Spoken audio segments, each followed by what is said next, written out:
Buenos días para todos, Dios les bendiga.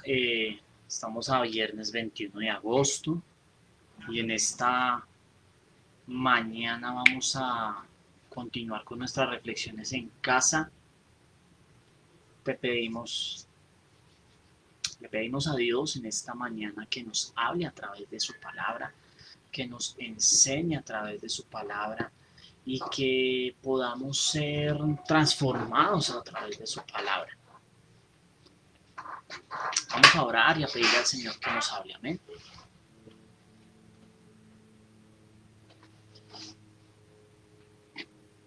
Papito Dios, te damos gracias, Señor, en esta mañana, porque nos permite, Señor, un día más presentarnos delante de ti. Te pedimos, Señor, Dios Todopoderoso, que seas tu Padre Santo, hablándonos a través de tu palabra, Señor, y que sea tu palabra la que nos capacite, la que nos confronte, que sea tu palabra, Señor Padre Santo, la que nos haga reflexionar, Señor Padre Santo. Te lo pedimos en el nombre precioso de Cristo Jesús, que tu nombre sea exaltado y glorificado en esta mañana. Padre Celestial, que no hable mis palabras, Señor, sino que sea tu palabra, Señor, hablando a nuestras vidas y corazones, Señor. En el nombre de Jesucristo te lo pedimos en esta mañana. Amén. Les había comentado el día miércoles que hoy vamos a hablar acerca de José. Y habíamos iniciado con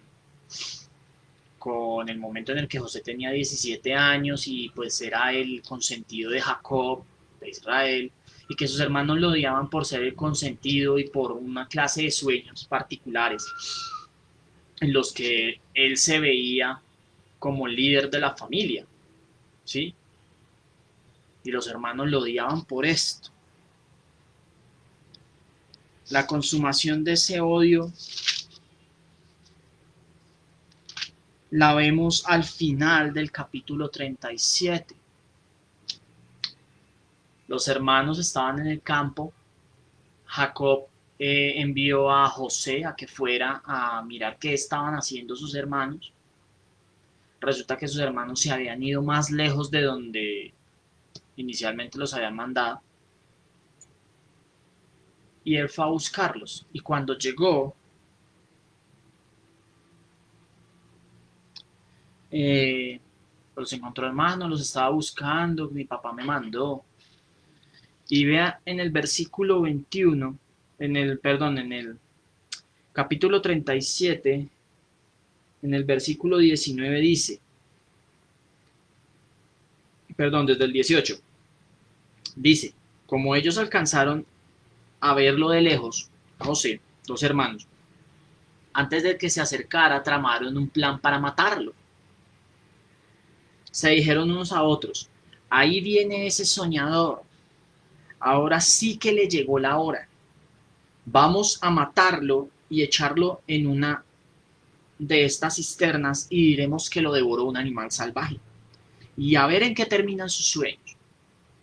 Cuando Rubén escuchó esto, Rubén era el hermano mayor, el de todos, el primogénito. Intentó librarlo de las garras de sus hermanos, así que les propuso, no lo matemos, no derramen sangre, arrójenlo en esta cisterna en el desierto, pero no le pongan la mano encima. Rubén dijo esto porque su intención era rescatar a José y devolverlo a su padre. Versículo 23. Cuando José llegó a donde estaban sus hermanos, le arrancaron la túnica especial de mangas largas, lo agarraron y lo echaron en una cisterna que estaba vacía y seca. Luego se sentaron a comer.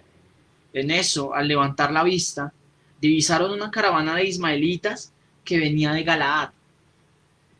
Sus camellos estaban cargados de perfumes, bálsamo y mirra que llevaban a Egipto. Entonces Judá les propuso a sus hermanos, ¿qué ganamos con matar a nuestro hermano y ocultar su muerte? En vez de eliminarlo, vendámoslo a los ismaelitas. A fin de cuentas, es nuestro propio hermano. Sus hermanos estuvieron de acuerdo con él, así que cuando los mercaderes madianitas se acercaron, sacaron a José de la cisterna y se lo vendieron a los ismaelitas por 20 monedas de plata. Fue así como se llevaron a José a Egipto.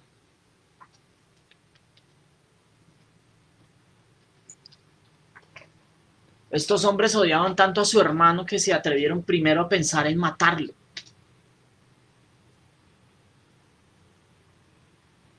Pero entonces uno de sus hermanos, el mayor, tuvo compasión. Dijo, no, no, no, no, espere, no lo maten, échenlo acá y después miramos a ver qué hacemos. Pero quería era sacarlo y llevarlo otra vez a donde Jacob. Sin embargo, lo que vemos es que el hombre como que se apartó un momento y mientras ellos comían, Judá, otro de los hermanos, llegó y dijo, no, ¿qué sacamos con matarlo? Es nuestro hermano, pues no, no, no hagamos tal cosa, sino vendámoslo. Si lo vendemos nunca más lo vamos a volver a ver. Y ganamos platica. Y así fue como vendieron a su hermano, una cosa infame. Lo vendieron como esclavo. Siendo un muchacho libre como ellos, lo vendieron como esclavo. Lo vejaron y lo vendieron como esclavo a y fue llevado a una tierra extraña. Hasta aquí usted podrá decir, pero si Dios estaba con este muchacho y este muchacho creía en las promesas de Dios y en sus sueños se le habían mostrado cosas futuras que iban a pasar, ¿cómo era que Dios permitía que fuera vendido?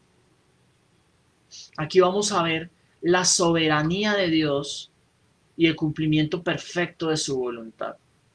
Tenemos que aprender que Dios es soberano y Él hace las cosas conforme a su propósito, conforme Él quiere. Él hace lo que es bueno, Él hace lo que es perfecto. Y Él permite circunstancias en nuestras vidas para moldear nuestro carácter. Y Él permitió esas circunstancias en la vida de José para moldear su carácter. Y que Él entendiera que lo que le estaba mostrando Dios hacia el futuro era para la gloria de su nombre y para la preservación de su raza. No era solamente para que se ensalzara, como lo vimos el miércoles. ¿Por qué? Porque se muestra en ese mismo capítulo, en el capítulo 37, que José cuando contó el sueño era un muchacho y lo contó como, ay, mire, si es que aquí aparecen todos y se inclinan ante mí, o sea, como diciendo, uy, yo voy a ser el líder, oh.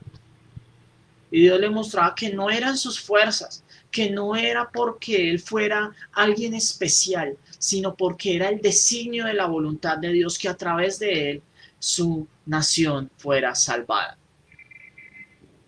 Y para eso tuvo que trabajar con su carácter. Se lo llevó como esclavo a Egipto siendo libre. Su padre lo lloró como muerto, porque sus hermanos untaron, más adelante dice que sus hermanos cogieron y despedazaron la túnica, la untaron de sangre y se la llevaron a Jacob diciéndole, mire, esta es la túnica, ¿es la de su hijo, sí o no? Entonces cuando Jacob la vio, se rasgó y empezó a llorar. Y dijo, no, ya, nada que hacer, nada que hacer, ya, que me lleven para la muerte, me quiero morir. Primero se murió mi esposa que amaba, Raquel, cuando nació Benjamín. Y después, ahora mi hijo se muere. ¿Qué me queda? ¿Qué me queda? Era mi hijo amado, el que más amaba. Y Dios me lo quitó. Más adelante podemos ver qué pasó con este muchacho en Egipto. Fue vendido como esclavo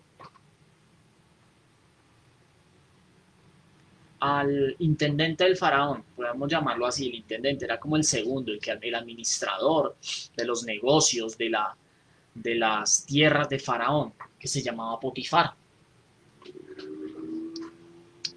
Y dice el capítulo 39 en el versículo 1, cuando José fue llevado a Egipto, los ismaelitas que lo habían trasladado allá lo vendieron a Potifar, un egipcio que era funcionario de faraón y capitán de su guardia. Ahora bien, el Señor estaba con José y las cosas le salían muy bien. Mientras José vivía en la casa de su patrón egipcio, este se dio cuenta de que el Señor estaba con José y lo hacía prosperar en todo. José se ganó la confianza de Potifar y este le nombró mayordomo de toda su casa y le confió la administración de todos sus bienes. Por causa de José, el Señor bendijo la casa del egipcio Potifar a partir del momento en que puso a José a cargo de su casa y de todos sus bienes. La bendición del Señor se extendió sobre todo lo que tenía el egipcio, tanto en la casa como en el campo. Por esto Potifar dejó todo a cargo de José y tan solo se preocupaba por lo que tenía que comer. José fue como esclavo. Y sin embargo, José confiaba en el Señor. Y José ponía todas las cosas que hacía en manos del Señor. Y el Señor estaba con él. Por ser importante, por ser de buen parecer, por ser un muchacho con ganas. No, simplemente porque él se acogió a la voluntad del Señor y confió en él.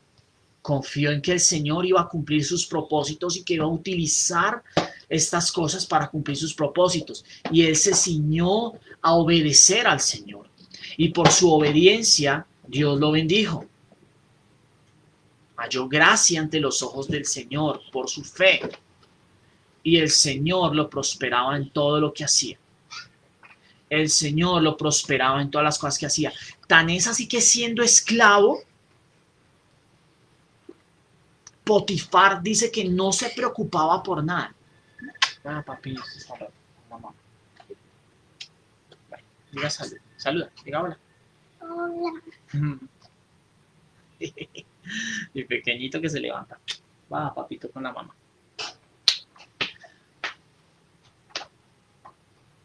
Dice que Potifar por lo único que se preocupaba, retomando el tema, es que se preocupaba por comer, por su comida. Entonces, como José, bueno,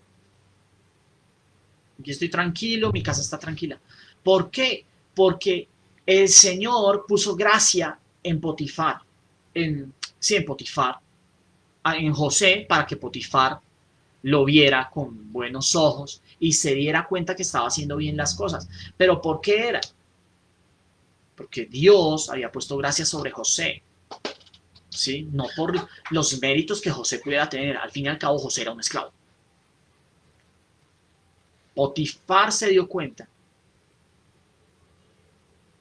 Potifar se dio cuenta que algo había en José y ese algo era la gracia del Señor por la cual José había creído. Y José era prosperado. Era buen administrador. Ponía todo en manos de Dios y Dios le ayudaba, le daba sabiduría para ser buen administrador. Pero el Señor iba a seguir probando su carácter para que José no llegase a pensar que era por sus méritos que él estaba siendo bendecido y que por eso Potifar lo tenía en buena estima. Y esa prueba se llamó la mujer de Potifar. Para no detenerme mucho en la historia, solamente voy a leer un versículo de ese pedazo. Y es el versículo... Voy a leer 3 versículos. Bueno, 4. Desde el versículo 6 hasta el versículo 9. Y dice: por esto Potifar dejó todo a cargo de José y tan solo se preocupaba por lo que tenía que comer. José tenía muy buen físico y era muy atractivo. Después de algún tiempo, la esposa de su patrón empezó a echarle el ojo y le propuso. Esta versión lo dice de una forma muy coloquial: le echó el ojo. Acuéstate conmigo, le dijo la doña. Bueno, eso no lo dice acá, lo estoy diciendo yo, dijo la doña. Pero José no quiso saber nada, sino que le contestó: mire, señora, mi patrón ya no tiene que preocuparse de nada en la casa, porque todo me lo ha confiado a mí. En esta casa no hay nadie más importante que yo. Mi patrón no me ha negado nada, excepto meterme con usted, que es su esposa. ¿Cómo podría yo cometer tal maldad y pecar así contra Dios? Y por más que ella lo acosaba día tras día para que se acostara con ella y le hiciera compañía, José se mantuvo firme en su rechazo. Dios puso a prueba su integridad y su fe por medio de esta señora. Y esta señora vio al muchacho, un muchacho atractivo, un hombre atractivo físicamente, un chico buen mozo, de buen parecer. Y entonces la señora empezó a echarle los perros, como diríamos acá, literal. Claro, Potifar iba a hacer sus cosas, no se preocupaba por nada, estaba encargado de los asuntos de lo que el faraón le había dicho. Y entonces la señora empezó, José, José, señora, yo, papi, venga, me gusta mucho, es un chico bello, joven, venga, me siento sola, ven. Y esta mujer quiso seducirlo, pero José,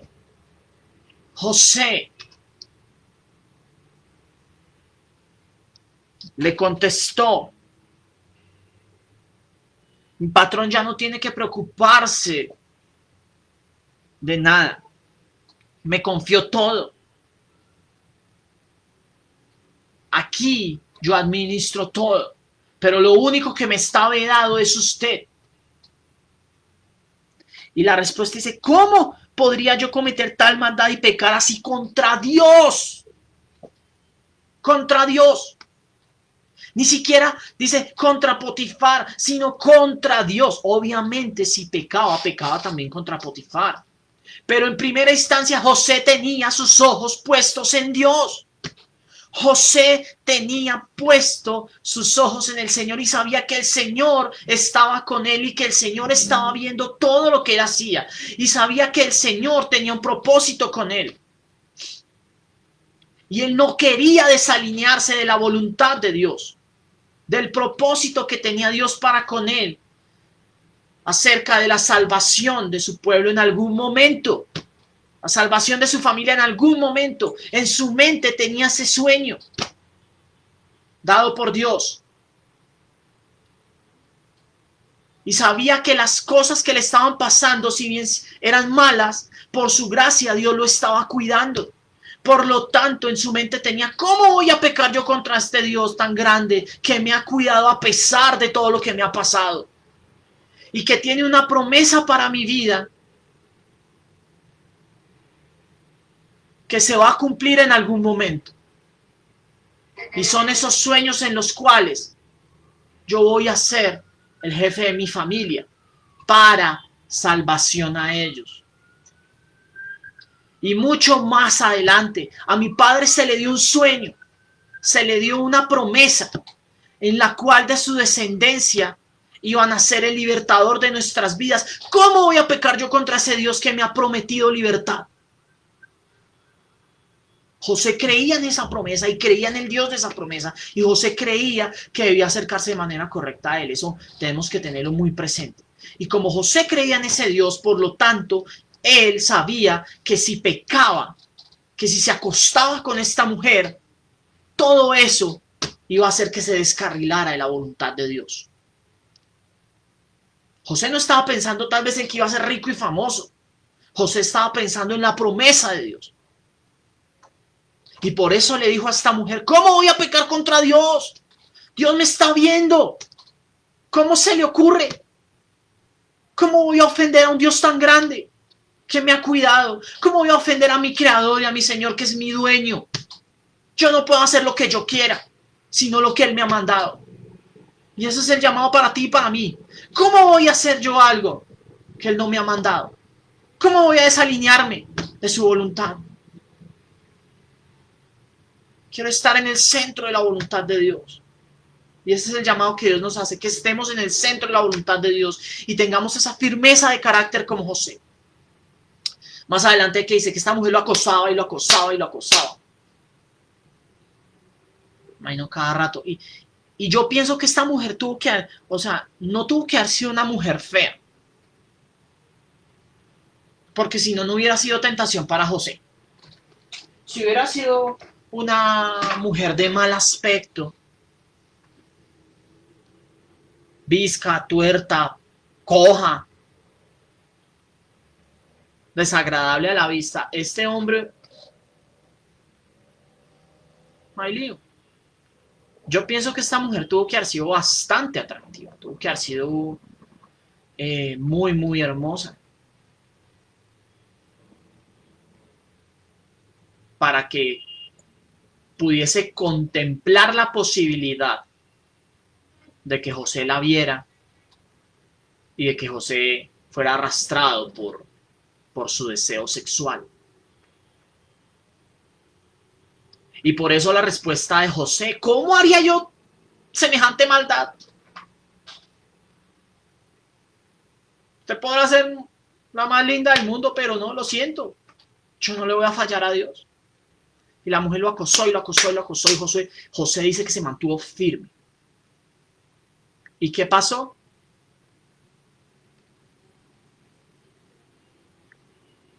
Que como Satanás no pudo hacer caer a José a través de esta mujer, pues esta mujer, Satanás a través de esta mujer quiso destruir a José. ¿Y qué hizo esta mujer? Levantó falso testimonio diciendo, ay, este tipo me iba a violar, este tipo iba a hacer cochinadas conmigo, me quería ultrajar, yo aquí sola, imagínese usted se va y me deja sola, en manos de este esclavo hebreo que se cree el dueño de la casa y este señor me quería hacer daño.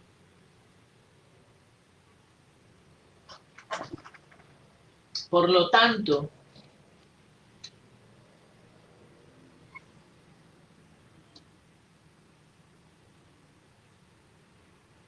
dice en el versículo 19, cuando el patrón de José escuchó de los labios de su mujer cómo la había tratado el esclavo, se enfureció y mandó que echaran a José en la cárcel donde estaban los presos del rey. Pero aún en la cárcel, el Señor estaba con él y no dejó de mostrarle su amor. Hizo que se ganara la confianza del guardia de la cárcel, el cual puso a José a cargo de todos los prisioneros y de todo lo que allí se hacía. Como el Señor estaba con José y hacía prosperar todo lo que él hacía, el guardia de la cárcel no se preocupaba de nada de lo que dejaba en sus manos.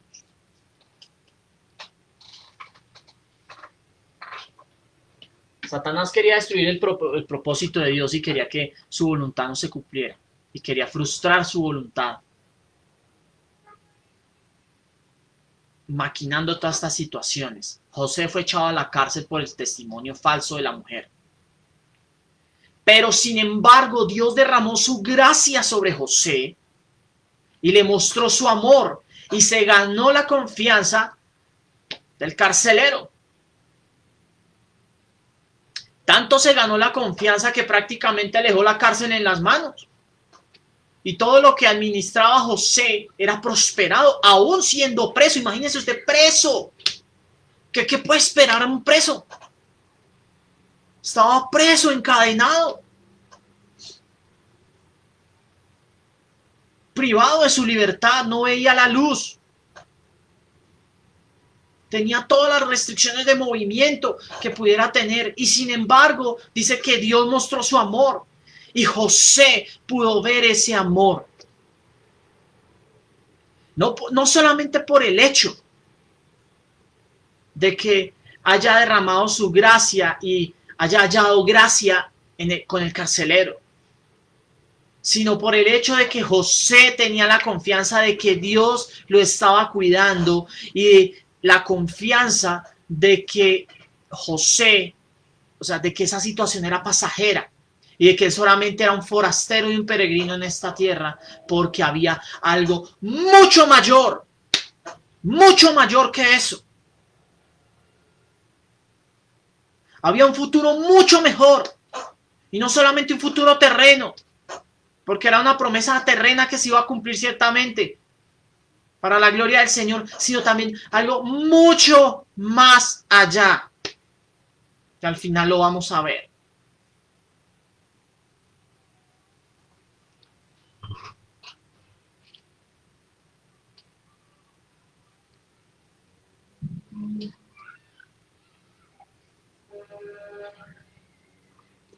Aún en prisión, tengo aquí en las notas, José creía que los propósitos de Dios eran correctos para él. A veces las cosas no nos salen bien, las cosas no fluyen, nos pasan situaciones. Muchas de ellas son consecuencia de lo que nosotros hacemos, pero hay otras en las cuales no entendemos por qué. Y es porque Dios quiere formar nuestro carácter, quiere hacernos conforme al carácter de Cristo. Pero eso primeramente sí le conocemos. Porque lo primero que Dios quiere para ti y para mí es que le conozcamos. Que conozcamos a Cristo. José creía en la obra sustituta de Cristo y que iba a haber un libertador y había una promesa para su familia. Lo primero es creer que necesita ser salvo. Y cuando tú crees eso, te vas a dar cuenta que todas las cosas te ayudan a bien según el designio de su voluntad. Según el designio de su voluntad. Te vas a dar cuenta muchas veces que Dios no va a permitir que tus caprichos sean satisfechos. O muchas veces Dios no va a permitir que avances porque tiene que tratar algo en tu vida.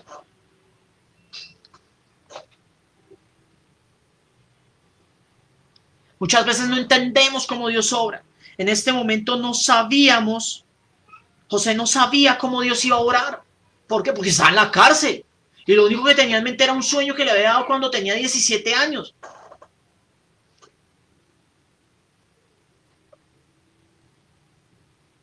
José confiaba en Dios, vivía por fe y creía que Dios iba a hacer lo mejor. Tenía solo ese sueño, pero él creía que Dios iba a hacer algo poderoso. ¿Qué? Ni idea. Él no sabía. Pero tenía esa fe de que Dios iba a hacer algo poderoso. Algo poderoso para la gloria de su nombre.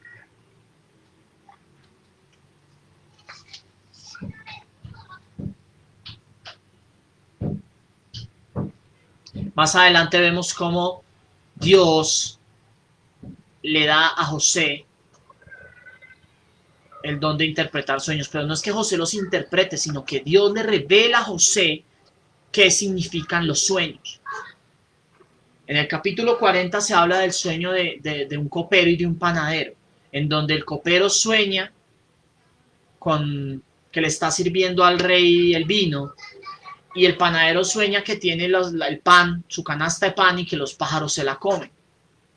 Parafraseándole este capítulo 40, el copero es libertado y el panadero es ejecutado. Y José lo único que le dice al copero después de eso, acuérdese de mí cuando salga. Háblele de mí al faraón, por favor. Pero el copero se le olvidó. Se le olvidó. Y en el capítulo 41 arrancamos con lo siguiente. 2 años más tarde, después del sueño, el faraón tuvo un sueño. Faraón soñó algo.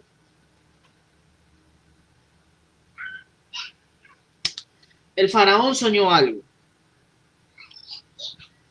Vamos a leer entonces capítulo 41, versículo 1. 2 años más tarde, el faraón tuvo un sueño. Estaba de pie junto al río Nilo, cuando de pronto del río salieron 7 vacas hermosas y gordas, que se pusieron a pastar entre los juncos. Detrás de ellas salieron otras 7 vacas feas y flacas que se pararon a la orilla del Nilo junto a las primeras, y las vacas flacas y feas se comieron a las vacas hermosas y gordas. En ese momento el faraón despertó, pero volvió a dormirse y tuvo otro sueño. 7 espigas de trigo, grandes y hermosas, crecían de un solo tallo. Tras ellas brotaron otras 7 espigas, delgadas y quemadas por el viento solano, y las 7 espigas delgadas se comieron a las espigas grandes y hermosas. En eso el faraón se despertó y se dio cuenta de que solo era un sueño. Sin embargo, a la mañana siguiente se levantó muy preocupado, mandó llamar a todos los magos y sabios de Egipto y les contó los 2 sueños, pero nadie los pudo interpretar. Versículo 9. Entonces el jefe de los coperos del faraón le dijo al faraón: ahora me doy cuenta del grave error que he cometido. Cuando el faraón se enojó con sus servidores, es decir, conmigo y con el jefe de los panaderos, nos mandó a la cárcel bajo la custodia del capitán de la guardia. Una misma noche, los dos tuvimos un sueño, cada sueño con su propio significado. Allí con nosotros había un joven hebreo, esclavo del capitán de la guardia. Le contamos nuestros sueños y a cada uno nos interpretó en sueño. Y todo sucedió tal como él lo había interpretado. A mí me restituyeron en el cargo y al jefe de los panaderos lo ahorcaron. El faraón mandó llamar a José y enseguida lo sacaron de la cárcel. Luego de afeitarse y cambiarse de ropa, José se presentó ante el faraón, quien le dijo: tuve un sueño que nadie ha podido interpretar, pero me he enterado de que cuando tú oyes un sueño, eres capaz de interpretarlo. No soy yo quien puede hacerlo, respondió José, sino que es Dios quien le dará al faraón una respuesta favorable. Paro acá un momento. El faraón tuvo unos sueños y esos sueños tenían que ver con el destino de su nación y del mundo entero en ese entonces. Y nadie los pudo interpretar porque eran mensajes de Dios, de la voluntad de Dios, del cumplimiento de los tiempos. Y el copero se acordó que José les había interpretado los sueños. Y cuando el faraón le dice: me dijeron que tú interpretas sueños, por favor ayúdame, José le dijo: no soy yo, es Dios. Es claro que José tenía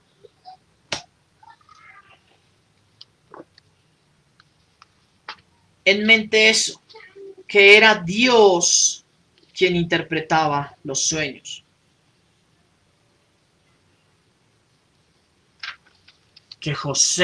Que Dios era quien daba el significado de esos sueños, porque estaba revelando su voluntad a través de esos sueños.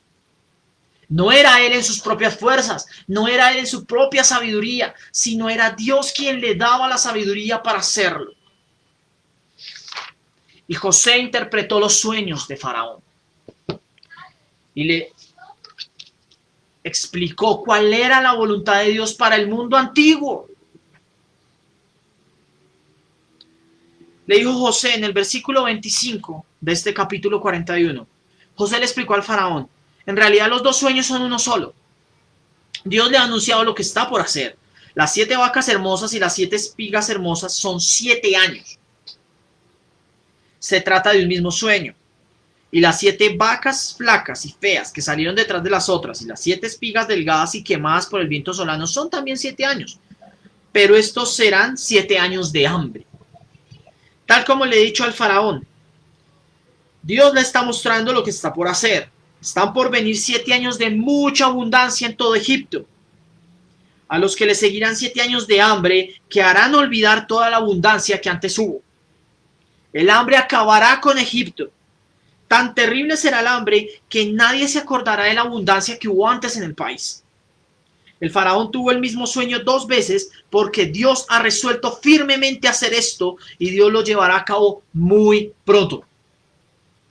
Por todo esto el faraón debería buscar un hombre competente y sabio para que se haga cargo de la tierra de Egipto. Además, el faraón debería nombrar inspectores en todo Egipto para que durante los 7 años de abundancia recauden la 1/5 parte de la cosecha en todo el país. Bajo el control del faraón, esos inspectores deberán juntar el grano de los años buenos que vienen y almacenarlo en las ciudades para que haya una reserva de alimento. Este alimento almacenado le servirá a Egipto para los 7 años de hambre que sufrirá y así la gente del país no morirá de hambre. Al faraón y a sus servidores les pareció bueno el plan. Entonces Faraón le preguntó a sus servidores: ¿podremos encontrar una persona así en quien repose el Espíritu de Dios? Luego le dijo a José: puesto que Dios te ha revelado todo esto, no hay nadie más competente y sabio que tú. Quedarás a cargo de mi palacio y todo mi pueblo cumplirá tus órdenes. Solo yo tendré más autoridad que tú, porque soy el rey.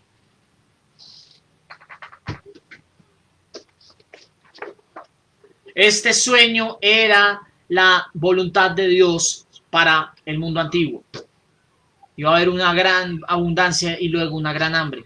Pero también era el cumplimiento de la voluntad de Dios en José, aquel sueño que había tenido cuando él había tenido 17 años. Cuando tenía los 17 años era un muchacho y no entendía el sueño.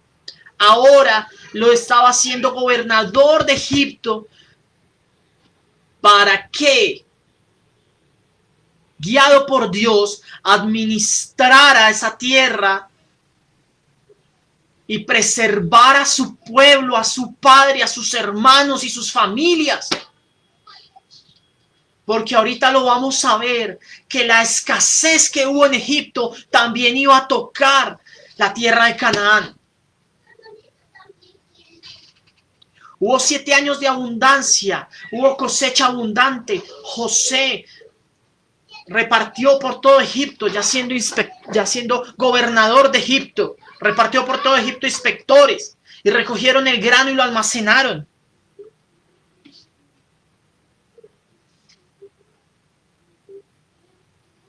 José fue bendecido en Egipto, le fue dada esposa, tuvo hijos, Dios le multiplicó.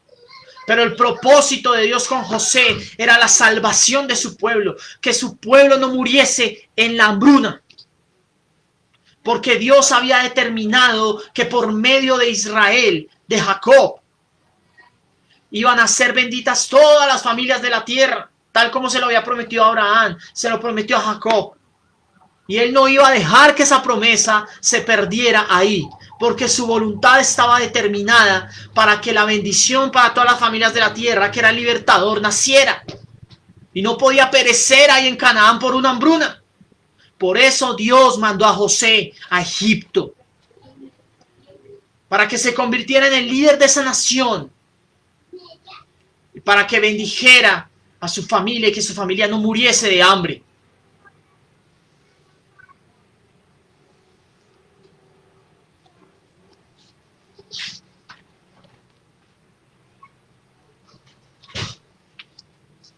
En el capítulo 42,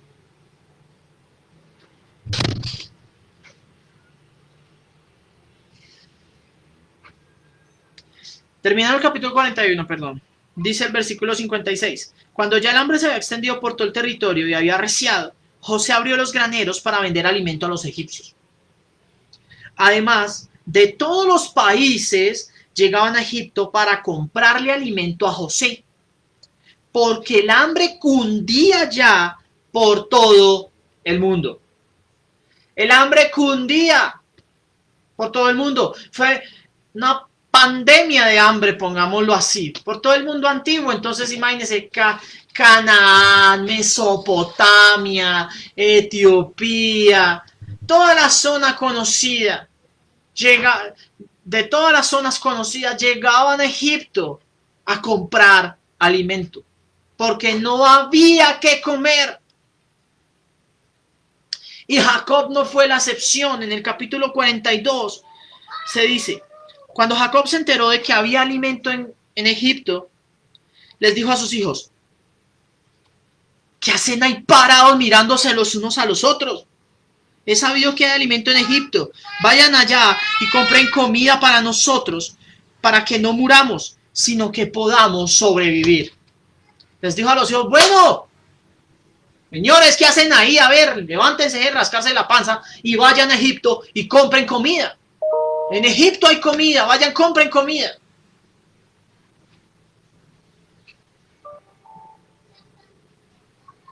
Dice, 10 de los hermanos de José fueron a comprar alimento. Pero Jacob no dejó que Benjamín, el hermano de José, se fuera con ellos, porque pensó que podía sucederle alguna desgracia. Se fueron los 10 hermanos de José, aquellos que le habían vendido como esclavo, y se fueron a comprar alimento. Y cuando llegaron a Egipto, no sabían que el gobernador de Egipto era su hermano. Y tuvieron que reverenciarlo, tal como en el sueño que José había tenido cuando era un muchacho, cuando tenía 17 años. Tuvieron que reverenciarlo, tuvieron que postrarse ante él para pedirle grano.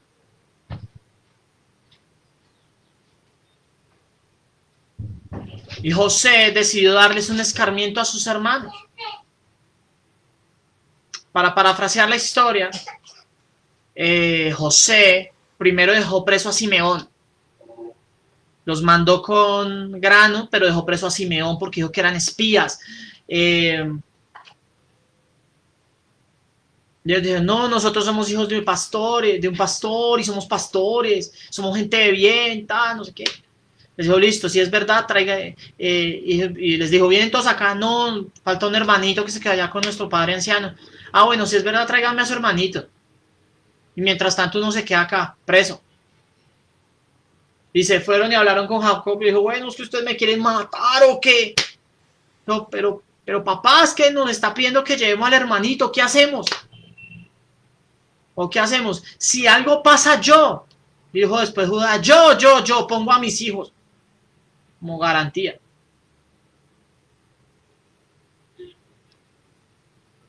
Jacob dijo, bueno, listo, vaya. Se fueron todos. Y a Simeón lo habían tratado como un príncipe. Comieron, bebieron, los trató súper José. Y cuando regresaron, se dieron cuenta que estaba la copa en donde él bebía, porque José le había mandado a que la guardaran en los sacos de Benjamín, de grano de Benjamín. Y los confrontó con su pecado. Confrontó a sus hermanos con su pecado a través de esta treta, pues, que porque se habían robado la copa, que no sé qué, no, nosotros no fuimos.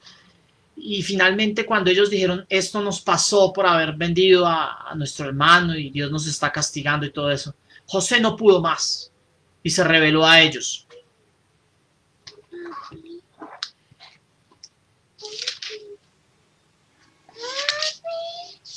Y en el capítulo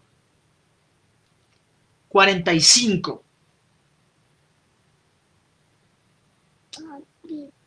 dice el versículo 1, José ya no pudo controlarse delante de sus servidores, así que ordenó que salgan todos de mi presencia.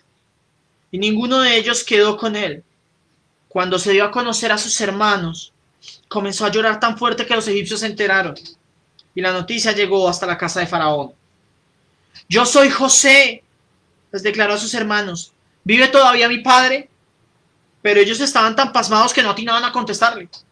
No obstante, José insistió, acérquense. Cuando ellos se acercaron, él añadió, yo soy José, el hermano de ustedes, a quien vendieron a Egipto.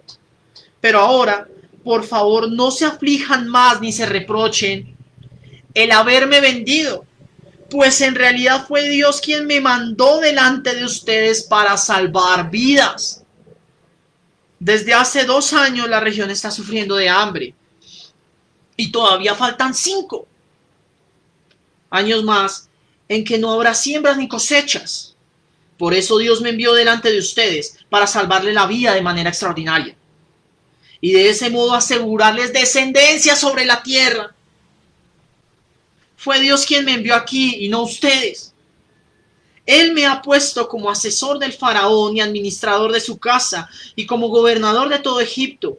Vamos, apúrense, vuelvan a la casa de mi padre y díganle, así dice tu hijo José, Dios me ha hecho gobernador de todo Egipto. Ven a verme, no te demores, vivirás en la región de Gosén cerca de mí, con tus hijos y tus nietos, y con tus ovejas y vacas y todas tus posesiones. Yo les proveeré alimento allí, porque aún quedan 5 años más de hambruna. De lo contrario, tú y tu familia y todo lo que te pertenece caerán en la miseria. Además, ustedes y mi hermano Benjamín son testigos de que yo lo he dicho. Cuéntenle a mi padre el prestigio que tengo en Egipto y todo lo que han visto. Pero apúrense y tráiganlo ya. ¿Qué dice José acá? Que fue Dios. Es el versículo 5 fundamental aquí. Pero ahora por favor no se aflijan más ni se reprochen en haberme vendido, porque fue en realidad fue Dios quien me mandó delante de ustedes para salvar vidas. Y el versículo 7 dice, por eso me envió delante de ustedes, para salvarles la vida de manera extraordinaria y de ese modo asegurarles descendencia. Dios no se había olvidado de su promesa a Israel, al anciano Israel, y para asegurar su descendencia y confirmar que el libertador iba a venir, envió delante a José para salvarlos de la muerte. Estas adversidades que José sufrió formaron su carácter para que él fuera el gobernador de Egipto y pudiera ser el salvador de su familia. Para que se cumpliera el propósito de Dios y la descendencia de Israel se multiplicara sobre la tierra y se asegurara descendencia para que más adelante viniera el libertador. Ciertamente la voluntad de Dios se cumple.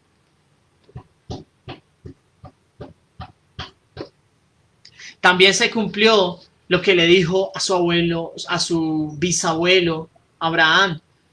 ¿Se acuerdan que le había dicho a Abraham que iban a ir a tierra extraña y que iban a estar 400 años allá? En Génesis 15:13 se lo dijo. Pasaron muchos años.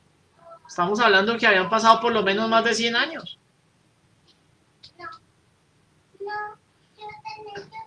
Y Dios cumplió su promesa, que iban a estar en tierra extraña.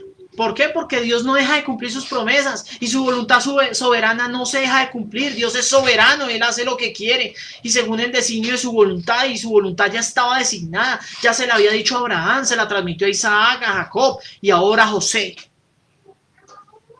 Tal cual Dios le dijo a Abraham se cumplió. Y estos acontecimientos complicados para José solamente fueron el despliegue y el cumplimiento de la voluntad de Dios, de la promesa de Dios. Hemos visto cómo Dios cumple su palabra a pesar de las adversidades y cómo Dios no deja de cumplir sus promesas.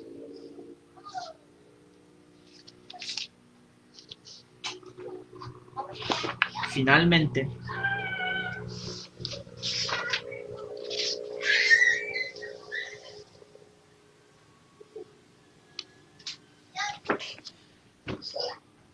al final de sus días, Jacob muere en Egipto, es enterrado en Canaán.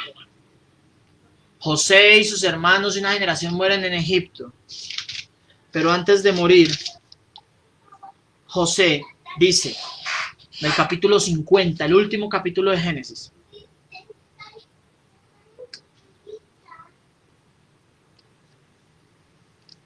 versículo 24, dice, tiempo después José les dijo a sus hermanos, yo estoy a punto de morir, pero sin duda Dios vendrá a ayudarlos y los llevará de este país a la tierra que prometió a Abraham, Isaac y Jacob. Entonces José hizo que sus hijos le prestaran juramento.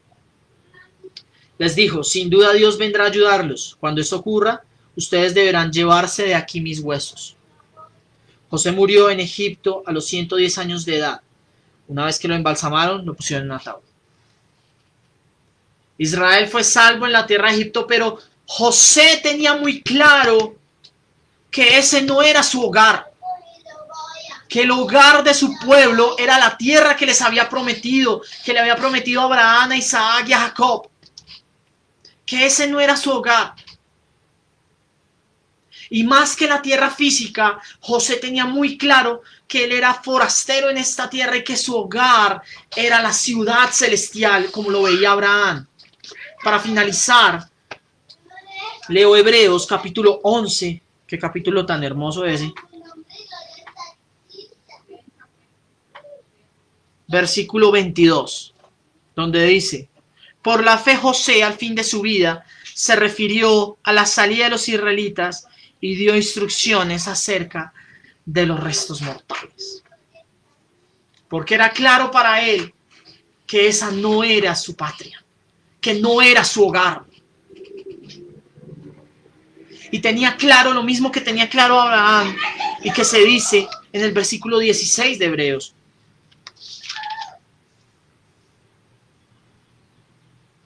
Es más, desde el versículo 13, mire, dice: todos ellos vivieron por la fe y murieron sin haber recibido las cosas prometidas. Más bien, las reconocieron a lo lejos y confesaron que eran extranjeros y peregrinos en esta tierra. Al expresarse así, claramente dieron a entender que andaban en busca de una patria. Si hubieran estado pensando en aquella patria de donde habían emigrado, habrían tenido oportunidad de regresar a ella. Antes bien, anhelaban una patria mejor, es decir, la celestial. Por lo tanto, Dios no se avergonzó de ser llamado su Dios y les preparó una ciudad. José confiaba en esta promesa, así como Abraham había confiado en ella, Isaac, Jacob su padre. José confiaba en esta promesa de que su patria no era Egipto, incluso su patria no era Canaán, su patria era esa patria celestial, esa Canaán celestial, donde él iba a poder ver el cumplimiento de la promesa del libertador. Y así como él había sido mandado a salvar a su pueblo para que no muriese y para que continuara la descendencia y pudiese llegar el libertador, ese libertador iba a salvar a su descendencia y a todo aquel que en él crea, para ser rescatado del hambre y la miseria del pecado, del hambre y la miseria que traen el pecado, para vivir una vida plena, una comunión con Dios y poder tener esa confianza de que hay una patria celestial y de que al creer en ese libertador se nos da la ciudadanía a esa patria celestial.